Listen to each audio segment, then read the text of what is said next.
رسول الله أشهد أن محمدا رسول الله حي على الصلاة حي على الصلاة حي على الفلاح حي على الفلاح الله أكبر الله أكبر لا إله إلا الله. Barcha maqtovlarimiz Alloh Taala maqtaymiz, ulug'laymiz. Yordam so'rab Alloh Taala yolvoramiz, ham gunohlarimizdan g'afur so'raymiz. Hamda Alloh Taoladan ko'ngillarimizga kelgan yomon o'ylarimizdan siyinamiz. Kimni Alloh Taala to'g'ri yo'lga ko'ndirsa, hech kimni adashtira olmas. Kimni adashtiruvda qoldirsa, hech kimni to'g'ri yo'lga ko'ndira olmas. Shahodat etib aytamiz, Allohdan boshqa ibodatga loyiq zot yo'q ekanligini, shahodat etib aytamiz, Muhammad Alloh Taolaning quli, elchisi ekanligini. Qur'oni Karimda Alloh Taolo aytadi: "Ey iymon keltirgan kishilar, Alloh Taoladan qo'rqingiz, tegishli qo'rquv bilan ham musulmon bo'lgan hollaringizda vafot bo'ling'iz" deydi. Taqdir ey kishilar, qo'rqingiz Robbingizdan, u sizni bir kishidan bor etdi, anardan singlarin bor etdi, ham ko'p erlarni, ko'p xotinlardan ulardan bor etdi. Qo'rqingiz, Alloh ismi bilan bir-biringizdan yordam so'raysiz. Tuğanlık aralarınızda üzməgiz dürüstlükdə Allah Teala sizni kuzatuşu. Tağda Allah Teala ey kişiler korkunuz Rabbinizden. Hem de hak sözünü söyləgiz. Şol şaqda Allah Teala sizin işlerinizden düzeltir, hem günahlarınızı yarlıqlar. Kim Allah'a hamının işsisine buysungan bulsa, şol büyük oңuşqa erişir. Dürüstlükdə en hak söz Allah sözü. Hem en doğru yol Peygamberimiz Muhammed Mustafa sallallahu aleyhi ve sellem yolu. Hem de en yaman işler dinge yamanlık kirdi. Çünkü her bir yamanlık alaşu utta dedi Peygamberimiz sallallahu aleyhi ve sellem. Kadirli Müslümanlar, Allah Teala Kur'an-ı Kerim'de ise ya eyyuhallezine amenuttakullaha ve la tenzur nefsun me kaddemet ligadi. Ey iman getirgen kişiler, Allah Teala'dan korkunuz. Hem her bir can iyesi qorasın, irtegesine ol nerse ezirledi.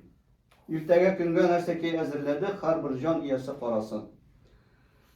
Elbette bu irtegesi diyen gün bizning bu dünyadan ahiretke kete turan gün turunda söz bara.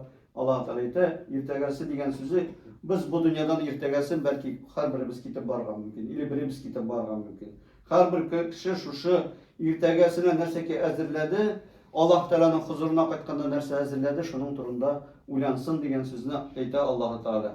Şoyak Allah Teala aytdi Kur'an-ı Kerim'de ya eyyuhallezine amanu qu anfusukum ve ahlikum naran ve kuduhun nasi vel hijara. Ey iman getirgen kişiler, o'zlaringizni ham g'ayla ahillarigizni o'tdan saqlag'iz. Ul o'tning o'tini bilir kişiler ham toshlar deydi. Ul o'tning o'tini bilir kişiler ham toshlar. Nindi o'tdan saqlanroq Allah Rabbimiz albatta jahannam o'tindan. O'zingizni saqlag'iz ham uy ahillarigizni deydi. G'aylalarigizni, ya'ni bog'laringizni, xotinlaringizni saqlag'iz degan so'zni aytadi. Hamda tağda Allah Teala ve aleyhi melaikete gilazan şidadun la yuqsunullaha ma amarahum ve yaf'aluna ma yu'marun. Şu günde sizin üstlerinizde bulur katı, güçlü ferişteler. Allah bir nersede Allah Teala'nın emir etkenlerinden çekinmezler. Allah Teala nerse kuşkan bulsa şunu öterler diye. Ne hammamizge de Allah huzuruna faydasalarımız var. Hammamizin de şu dünyadan gideceklerimiz var. Her birimiz o'zimizning bugungi kunda Alloh Taolaning rizolashtira turgan nindi ishlarni ishladik. Alloh Taolaning ashulantira turgan ishlarini ishladikmikan, yo'qmikan, shulardan ulanib hisob o'zimizga har kunni hisob qilishga tegishlibiz. Dunyoda bo'lgan kishilar ikki turga bo'linadi. Mana har bir kishini olsang, ikki turga shu kishilar bo'linadilar. Birinchilari ular o'zlarining jonlarini har vaqt hisob qilib turishlar. O'zlari har vaqt hisob qilib turishlar. Nerse işledim hele bu iş yaraklı mıken yok mıken deyip canın her vakit kaygırtıp duran kişiler var. Ama ikinci türlü kişiler var, onlar canlarını kaygırtmaylar. Nerse işleseler de onlara dürüst şekilde. Yaman iş mi, yakşı iş mi ayırıp durmaylar, şunday bozuklukta yaşayan kişiler de var. Kur'an-ı Kerim'de de Allah Teala aytdi: "Qad aflaha men zekkaha ve qad khaba men dassaha." Ummuşka erişir şu kim anı tazartsa. Hamda hasrette kalır şu kim anı pişiratsa. Nerse turunda bara, can turunda. Kim аны чистартса, шул уңышка ирешер. Kim аны пычратса, шул җаны ясен, җанын ул әлбәттә хәсрәттә калыр. Ничек без җаннарыбызны тазарта алабыз? Ничек без аны паклай алабыз? Иң беренче паклану әлбәттә күфр булган. Аллаһ Таала тиңдәшлек булган ширк эшләреннән, харам эшләреннән ерак тору. Начар эшләрдән ерак тору. Ягъни адәм баласы Аллаһ Таала иманга булса, менә күңелләребез пакланып китә. Азаннар ишетсәк, пакланып китә. Намазга бассак, күңелләребез пакланып китә. Рамазан аенда ураза тоткан вакытларыбызда, таравих намазларын укыган вакытта җаннарыбыз пакланып китә, шулай чистаранып китә. Безнең күңелләребез, күкрәкләребез киңәеп китә, тын алырга рахат. Тын алырга рахат булып китә. Менә шушы изге эшләр безнең күңелләребезне нәрсә эшли? Җаннарыбызны, күңелләребезне паклай торган була. Әйнде кемдә булса яман эш эшләсә, гунах эшләсә, ул күңелен аның күкрәген Аллаһ Таала тарайта. Анырга кыен, ул авырсына, ул әлбәттә ниндидер кыенлыкта яшәргә тиешле. Аллаһ Тааланың хөкеме шундый. Әлбәттә бу кемнәр турында? Үзләренең җаннарын хисап кыла торган кешеләр турында. Җаннарын хисап кылмаган кеше әлбәттә яхшылык эшләсә дә, яманлык эшләсә дә бик уйлап тормыйдыр. Хәтта анда да мөмкин Аллаһ Тааланың тәэсире белән күңелләренә тәэсир итәргә изге гамәлләре. Ибн Кайм рахималлаһу таала әйтә, шушы әйберләрне әйткән вакытында, аятны аңлаткан вакытында, үзенең күңелен яманлыкка салды дигән сүз ул вакытында бу дөньяда булган изге гамәлләрен ташлап начарлыкка шунган кеше турында сүз бара. Ягъни үзенең нәфесен начарлыкта, пычраклыкта калдырды дигән сүзе ул вакытында шушы изге гамәлләрен ташлап яманлыкка шунган кешеләр турында сүз бара. Әлбәттә, менә шушы беренче төркем кешеләр. Алар һәр вакыт үзләренең җаннары, нәфис хавалары белән көрәшеп яшиләр. Ягъни нәфис хава кайбер вакытында да иртән әйтә, йоклай инде бүген ди, иртәнге намазга тормасаң да була дип әйтергә мөмкин. Шулай нәфис хава йокыны, йомшаклыкны, рәхәтне ярата торган була. Әлбәттә, иманлы кеше нәфис хаваны тыңламый, Аллаһ Тааланың әмерен ишетә. Аллаһ Таала әйтте бит, иртән тор, намаз укы, мәчеткә бар, азан ишетәсен, мәчеткә бар, намаз укы, Аллаһ Тааланың әмеренә буйсына. Менә шушы төркем кешеләр, изгелеккә омтылучы кешеләр турында сүз бара. Әлбәттә, Рамазан аенда да ураза тотмасаң да булай инде, ашка интекмә, не калганнар тотмый бит инде дип шундый нәфс кава әйтергә мөмкин, чөнки нәфс кава эшергә, ашарга ярата, шулай бит.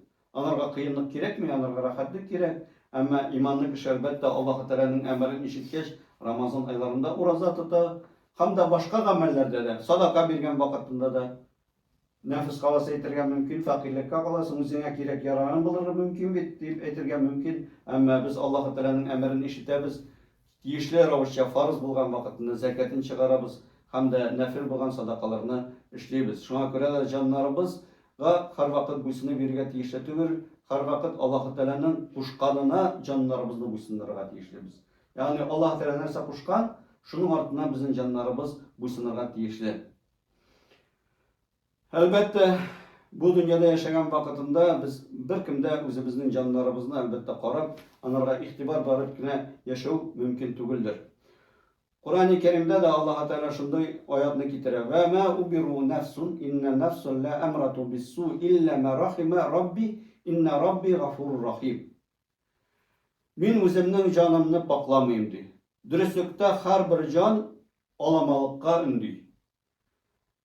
Әмма кемнәргә Аллаһ Таала Раббым рахимлек кылган булса, шуларда гына пакланыр. Шулар гына нәрсә нәфесләреннән сакланыр.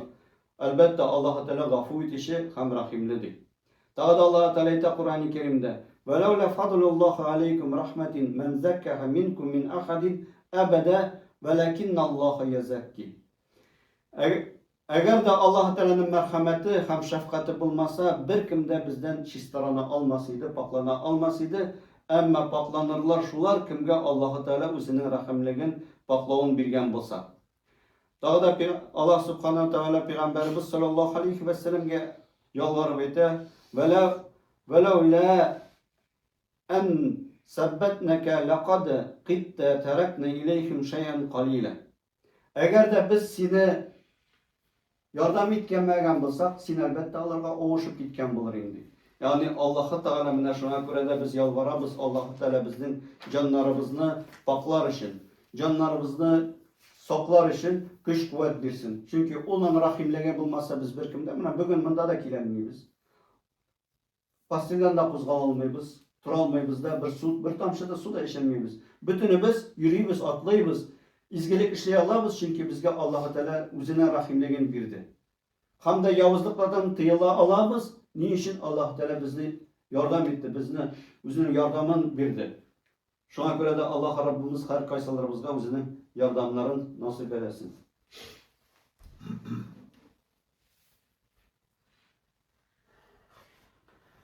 Elhamdülillahi Rabbil alemin ve salatu ve selamu ala Resulihi Muhammed ve ala alihi ve sahbihi ecma'in. Elbette biz her bir cuma gününde şu sözler bilen başlayırız. Elhamdülillahi nahmaduhu ve nesta'inuhu ve nestağfiruhu ve na'uzu billahi min şururi enfusina diyor. Ve na'uzu billahi min şururi enfusina kümüllerimizde ve seyyiati ameline biz kümüllerimizde bulgan yaman uylarımızdan, yaman işlerimizden Allah-u Teala'ya sığınırız diyor. Allah-u Teala'dan yardım isteyiz deyip her bir cuma gününe hatta şu sözlerden başlayırız. Şuna göre de yaman uylarımızdan, yaman işlerimizden Allah-u Teala'ya sığınıp yaşayışlarına Allah Teala nasip eylesin. Eğer de Allah Teala saklamazsa hiç kimden bunlardan kutula almaz. Elbette nefislerimizni her vakit terbiyelerge gerek. Nefisinin ardından yer veriyor, nefislerimizni terbiyelerge gerek. Kaybır vakitinde nefis hatta halal bulan işke de indirge mümkün. Uzaqraq yuqlarga kuşurga mümkün, kim yuqlay olayındı. Kübrak aşırga mümkün kuşurga, kim yuqlay olayındı. Kimdir indi üyrengen ömür boyu nerse ki muzika tığnayındı, jırlar tığnayındı, bu bir көңілні aşatırgan Kur'an'ın kuruluna, yaki kino qararga üyrengen kino qarayındı, buna televizorna qarayındı. Kur'an'ın kuruluna, hadis kuruluna, namaz kuruluna, zikir etiruluna bizning vaqtlarimizni hatta qoy bir ruxsat etilmagan ishlar bilan mashg'ul bo'lib biz narsaki nefs hava artından yerip gitsek vakitlerimizni eram etamiz. Şuna göre de biz nefs işlerge tiyişlibiz. Nefis havalarımızını Allah-u Teala'nın yoluna, dinine buysundırır için anı oğuzluklab alırga. Adını oğuzluklagan şekilde ettirip oğuzluklarga gerek. Hem de her vakit nefs bilen küreşi bora. Peygamberimiz Muhammed Mustafa sallallahu aleyhi ve sellem sahabalar bilen, müşrikler bilen, küfürler bilen soğuştan katıp gire.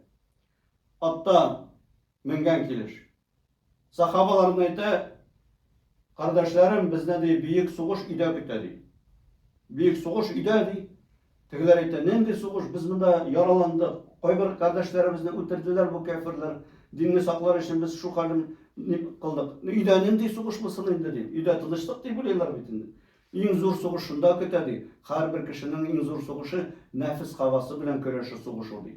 Buna en zor soğuşunu, en zor cihatını ne etti Peygamberimiz sallallahu aleyhi ve sellem buna şu dünyada dinimiz için işlenip durgan işler bilen canımız bilen kuruşu.